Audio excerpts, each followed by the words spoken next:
Hi, welcome back to my channel. My name is Alexa and today I'm doing my very first book review on this channel. It's kind of funny that I'm doing a book review because whenever I used to read books, I would never rate them because I always had a difficult time like forming my own opinion about books. I would just read other people's book reviews and then decide how I felt about the book after reading other people's reviews. I don't know if anybody else has ever like had that problem or done anything like that before, but that's the old me. The new me actually forms my own opinions about books and I do rate books, so let's just get into it. Today I am reviewing First Lie Wins by Ashley Elston. I hope I'm pronouncing that correctly.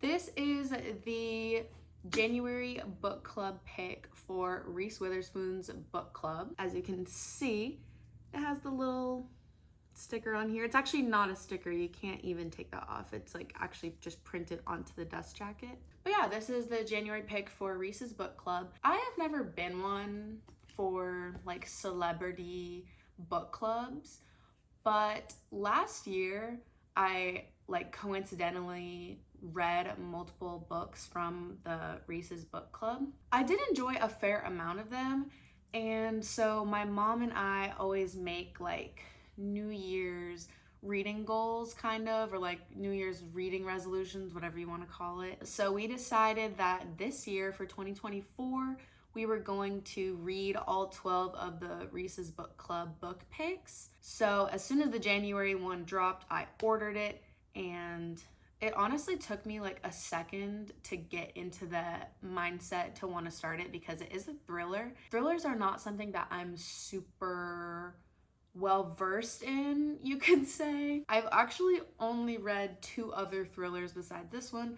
I have read The Housemaid. Is that what it's called? Yeah, The Housemaid by Frida McFadden.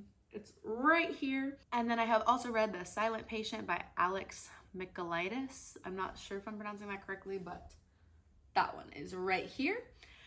And yeah, so I rated The Housemaid 3 stars, and then I rated The Silent Patient 4 stars. So I'm honestly still kind of getting into the thriller genre. I also have The Maidens, also by the same author as The Silent Patient. Oh, I also have The Inmate, also by the author of The Housemaid. This would only be my 3rd author that I've ever read a thriller from.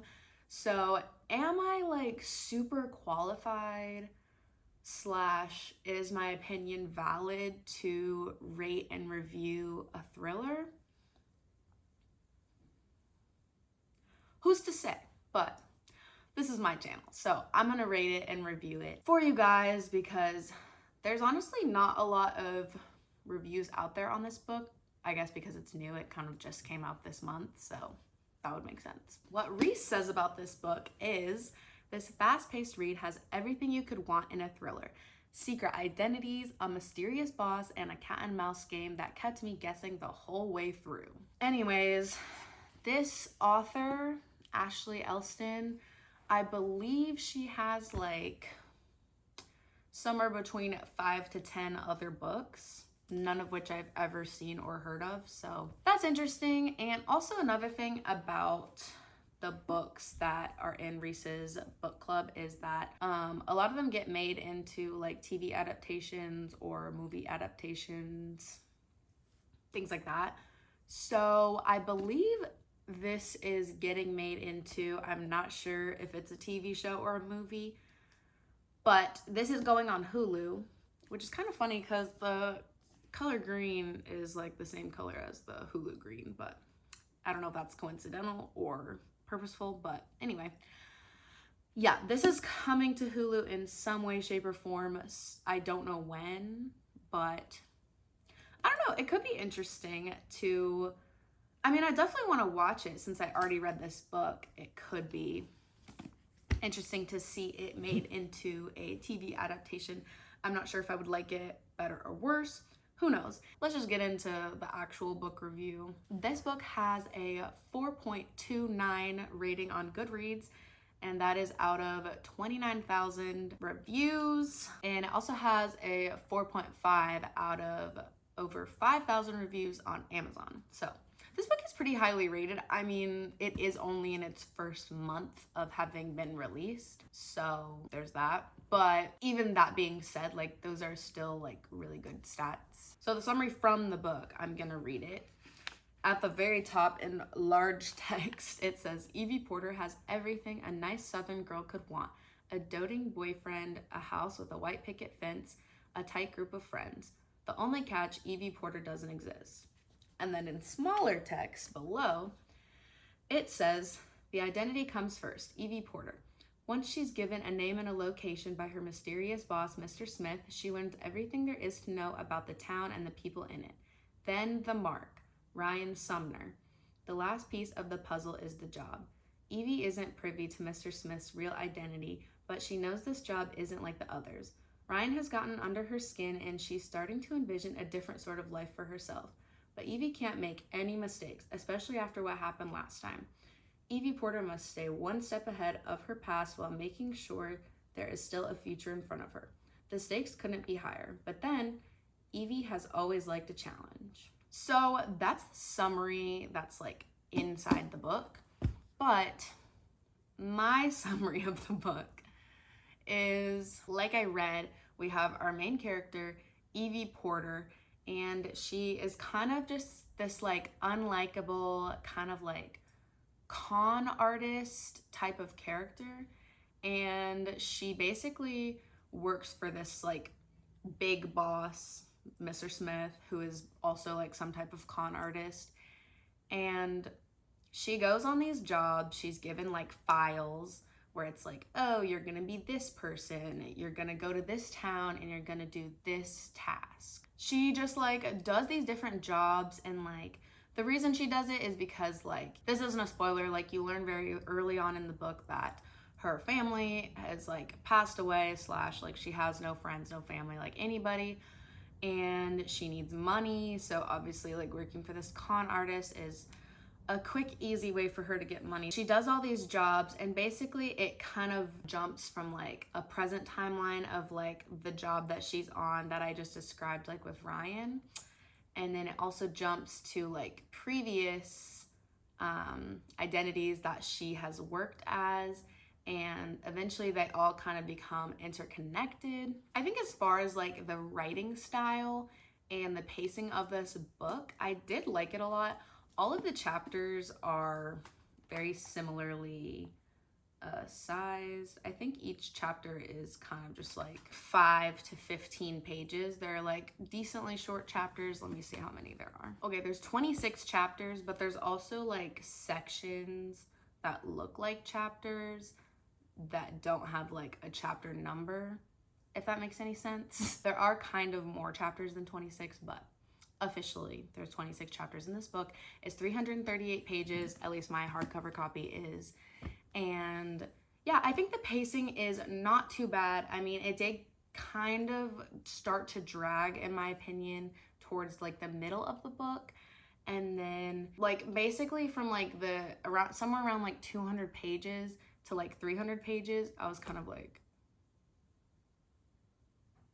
but then once I hit 300 pages, like the last like 40-ish pages are pretty crazy. Obviously in a thriller, you are looking for crazy twists, crazy turns, things like that. I don't know. I just felt like there weren't as many twists as I would have liked. And I especially felt like a lot of them didn't happen until later in the book. So towards the beginning of the book, I was kind of just like waiting for something really exciting to happen. Like there was a lot of setup, but some of the setup to me felt kind of pointless. I'm about to get into a spoiler section of this video, so if you do not want this book spoiled for you, I'm going to put right here where you can skip to so that you will not get this book spoiled for you. So this is your last chance to skip to the number that I put on the screen so that you don't get this book spoiled for you. Okay, now that the people who don't want spoilers are gone, let's get into the spoilers of the book. I'm gonna be talking about 5 different twists in this book and what I rate them, how I feel about them. I'm gonna try to do my best to describe them because obviously you should probably just read the book, but if you've already read the book, you're gonna know what I'm talking about. The first twist that I'm going to discuss is pretty early on in the book. It's basically when Evie, she's moved in with Ryan at this point, and so she's kind of working on this job with Ryan and trying to like uncover things that Ryan is doing that are shady.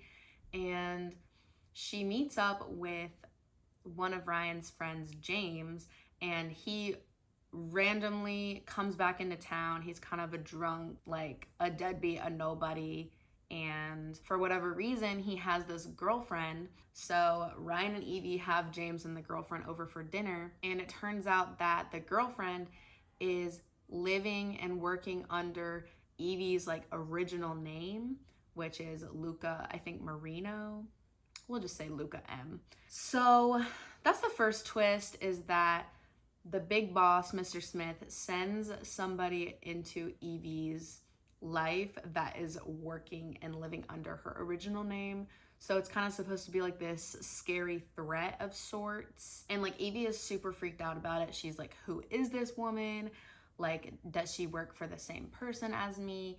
And it kind of gets her asking a lot of questions about Mr. Smith. Sort of starts to begin her journey to wanting to figure out and uncover who Mr. Smith is and all the shady stuff that he's up to. So I rate that twist probably like a 5 out of 10. It's not like the wildest twist ever, but I feel like you're not gonna have crazy twists in the very beginning of a story since you're still kind of setting up the world. And also, it is relevant to the story. It kind of carries throughout the rest of the story of Evie trying to figure out who Luca is, and also like how to get her like main identity back, because it's something that she protected and like cared about a lot. So that's why it like hit so close to home for her and things like that. So yeah, I rate that a 5 out of 10. Next twist, the second twist, is that this character Luca ends up dying. Not the original like Evie Porter / Luca, but the fake Luca that's living and working under Evie Luca's name. You get what I'm trying to say. So she dies in a car crash, and I don't know, for whatever reason, this just didn't seem that like shocking to me. And I don't even know why. It's not like it was predictable, but whenever I read those words on the page, I was just like, okay. It just wasn't a twist that was delivered super well, in my opinion, and it just didn't have that shock factor that I feel like it should have had. I'm gonna rate that twist a 2 out of 10. Next twist we have is that there is a murder, or alleged murder, of a character named Amy Holder, and there's a whole chapter where basically Evie dresses up as this like housemaid or something, or housekeeper, and she goes into the hotel room that Amy is staying at, and she lights a match, sets the room on fire, and murders Amy. But towards the end, one of the twists is that Amy is still alive. So I did find that interesting. However, there was like so little backstory about Amy, and I just felt like I didn't super care like who she was, and she didn't really push the story forward in a lot of important ways. Even though it was interesting and shocking as a twist, I feel like it didn't matter that much, because I was like, why does Amy matter that much? For that reason, I am going to rate that twist a 4 out of 10. The next twist, the fourth twist that I'm gonna talk about, this one was super interesting, and it is basically when we find out who Mr. Smith is, and it turns out that Mr. Smith is the delivery guy, George, that has been like present throughout the entire book. And she encounters him, she talks to him, they flirt. It is interesting that Mr. Smith ends up being somebody that was right in front of her face. And she also interacted with him a ton. So I did find that interesting, but the reveal of him being Mr. Smith was a tad underwhelming. But I did find that to be one of the more interesting twists of the book. So for that reason, I'm gonna give that one a 6 out of 10. And the last twist is the very ending of the book, like literally the last like 3 sentences, is that basically the whole book, Evie is trying to take down Mr. Smith, and she accomplishes that.